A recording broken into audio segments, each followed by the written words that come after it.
गावामध्ये शासनाने शासनाचा जिल्हा मार्गासाठी GR आहे की अनागरी भागामध्ये रस्त्याच्या सेंटर पासून 40 मीटर अंतर सोडावं आणि रस्त्याच्या सेंटर पासून 40 मीटर अंतर सोडत असताना त्या ठिकाणी बांधकाम करू नये, 40 मीटर अंतरानंतरच बांधकाम करावं अनागरी भागामध्ये. परंतु गावठाणामध्ये शासनाने कसलाही GR काढलेला नव्हता आणि गावठाणाची संरचना जी आहे ती शासनाने केलेली नाही.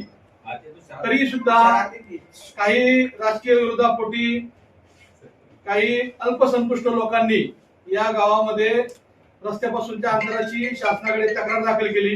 ही तक्रार दाखल केल्यानंतर त्या ठिकाणी शासनाकडे आम्ही शासनाकडे प्रस्ताव पाठवला की अनागरी भागामध्ये आपलं या ठिकाणी आम्ही अनागरी भागामध्ये राहत नाही, गावठाणे नागरी भागामध्ये, गावठाणामध्ये नागरिक राहतात, अनागरी नाही राहत. तर त्या ठिकाणी शासनाने आम्हाला असं सांगितलं की मंत्रालयामधून तुम्ही त्याची शिथिलता घ्या. त्या दृष्टीने मंत्रालयामधून आम्ही दिनांक 7/8/2025 रोजी शिथिलता मला वाटतं घेतली आणि त्या ठिकाणी 7/8 किंवा 7/9 रोजी शासनाकडून आपल्याला शिथिलता आली.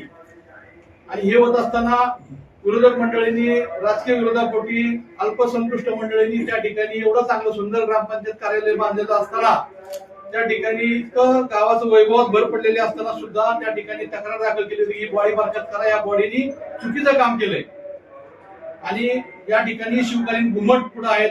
शिवकालीन घुमट हे रस्त्याच्या कडेला आहेत, शाळा आहे, मंदिर आहे. त्याच्या आतमध्ये बरंचसं ग्रामपंचायत कार्यालय हे ग्रामपंचायतीच्या जागेमध्ये बांधलेलं आहे, स्वतःच्या जागेमध्ये, मालकीच्या जागेमध्ये. तरी शासनाकडून आम्ही शिथिलता मिळवली. शासनाची शिथिलता आहे आम्ही शिव ऑफिसला सबमिट केली आणि शिव ऑफिस नंतर विभागीय आयुक्तांच्याकडे तो प्रस्ताव त्यांनी पाठवला. त्यांची ती केस होती, आमची ती विभागीय आयुक्तांकडे पाठवली. परंतु विभागीय आयुक्तांच्यावर कोणता राजकीय दबाव आला ते आम्हाला माहिती नाही. परंतु विभागीय आयुक्तांनी का विभागीय आयुक्त डोळे झाकून काम करतात हेही आम्हाला माहिती नाही. विभागीय आयुक्तांना दळदळीत लिहिलेलं होतं त्या ठिकाणी की शासनाची शिथिलता मिळालेली आहे. तरी सुद्धा विभागीय आयुक्तांनी त्या ठिकाणी ही बॉडी बरखास्त केली. आणि त्या बरखास्त करताना त्यांचा निर्णय की शासनाची शिथिलता ह्या कार्यालयाला नाही. यांनी शासनाचा गैरवापर, पैशाचा गैरवापर केलाय, पैसे वापरलेत. आपल्याला सांगू इच्छितो पत्रकार बांधवांनो की या ठिकाणी शाळेचा आम्ही 1 रुपया या कार्यालयाला वापरलेला नाही. हे आपण जे खुर्चीवर बसलो हे आमच्या सगळ्या सदस्यांनी आम्ही घेतलंय. हे कार्यालय सगळं 40 लाखाचं कार्यालय आम्ही स्वतः बांधलंय. आमच्या सगळ्या सदस्यांनी एकत्र गावांनी मदत करून आम्ही बांधलेलं आहे.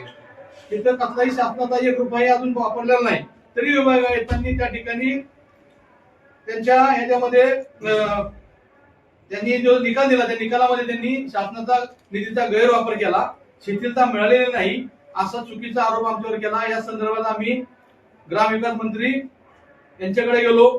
या ठिकाणी आमदारांना राहुलदादा कुल यांनाही आम्ही ही गोष्ट सांगितली. त्यांनी तो प्रस्ताव आम्हाला माननीय मंत्री महोदय गोरे साहेब यांना पाठवण्यासाठी सांगितलं. त्यांनी मार्गदर्शन केलं आणि त्या ठिकाणी आज मंत्री महोदयांनी काल तारीख घेतली होती. मंत्री महोदय या मधल्या काळामध्ये जिल्हा परिषद इलेक्शन असल्यामुळे त्या ठिकाणी निर्णय देता येत नाहीत आणि आता जिल्हा परिषद इलेक्शन झाल्यानंतर लगेचच अधिवेशन लागलं आणि अधिवेशनामध्ये सुद्धा ते बिझी होते आणि अधिवेशनानंतर आज काल मीटिंग झाली, ऑनलाईन परवा मीटिंग झाली आणि काल या कार्यालयाला स्थगिती मिळालेली आहे. या कार्यालयाला या निर्णयाला विभागीय आयुक्तांच्या निर्णयाला त्यांनी स्थगिती दिली कारण त्यांनी तो प्रस्ताव असला सगळं शिथिलता आहे, कसलाही निधी खर्च झालेला नाही. त्यामुळे त्यांनी तो अभ्यास करून या ठिकाणी शिथिलता दिलेली आहे आणि याचा निकाल पुढच्या आठवड्यात नक्कीच आपल्या बाजूने लागणार आहे. परंतु आता या जी ग्रामपंचायत कार्यालय बरखास्त झालं, जे आमचे सदस्य बरखास्त झाले होते ते सर्व सदस्य आजपासून कामकाज करण्यासाठी योग्य झालेले आहेत असा निर्णय माननीय मंत्री महोदय गोरे साहेब यांनी तो दिलेला आहे मंत्रालयातून. आणि आजपासून त्या ठिकाणी जरी आपल्याला प्रशासक लागले असेल तरी बऱ्याचशा पाटस ठिकाणच्या ग्रामपंचायतीमध्ये ही प्रशासक ही बॉडी बरखास्त झाल्यामुळे लागले होते.